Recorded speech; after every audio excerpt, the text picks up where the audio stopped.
Before you lead anyone through these trainings, I want to give you the big picture. Not just what we're doing, but why we've designed the process the way we have. At the core, we're trying to help equip and mobilize people to be disciples who make disciples, but we recognize that that's a huge challenge. It's going to require real sacrifice, wholesale lifestyle change.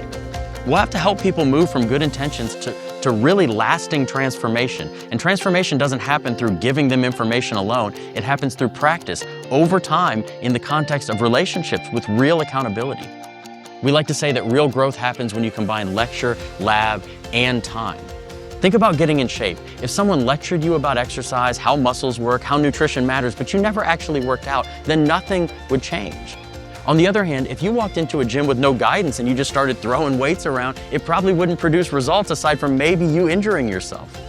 But when you have instruction, as in you know what to do, and then you actually do it, that can produce real results.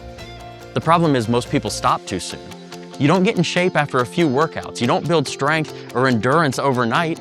The real change happens when you show up again and again and again, when it becomes part of your everyday life. And that's exactly how these trainings are designed.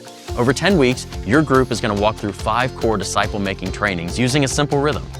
Week 1, you lead the first training. Week 2, the participants meet in groups to discuss and debrief. Week 3, you lead the second training. And week 4, the participants meet in groups to discuss and debrief, and so on for the 10 weeks. Now, each of the 5 trainings addresses a common objection that people have when it comes to making disciples.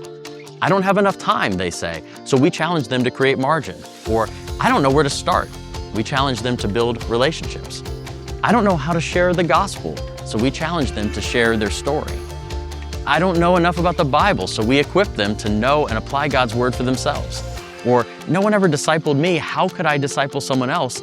We equip them with the most foundational building blocks of a one-on-one disciple-making relationship. The training weeks provide the lecture, which is clear vision and practical tools, and the discussion weeks provide the lab, space to process, practice, reflect, and learn from one another. And to be crystal clear, the discussion weeks are not optional or filler. They're where participants really begin to practice accountability, maybe for the very first time, and to begin to work the trainings into their real lives.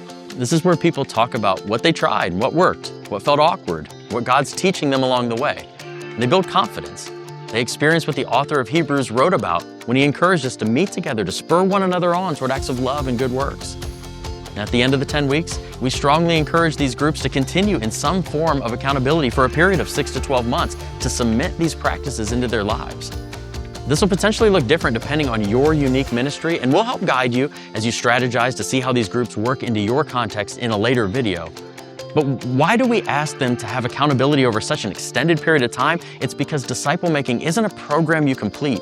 It's a way of life that you build.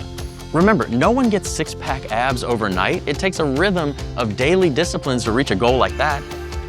As a leader, your job isn't to produce instant results. Your job is to help people stay the course long enough so that real growth can happen.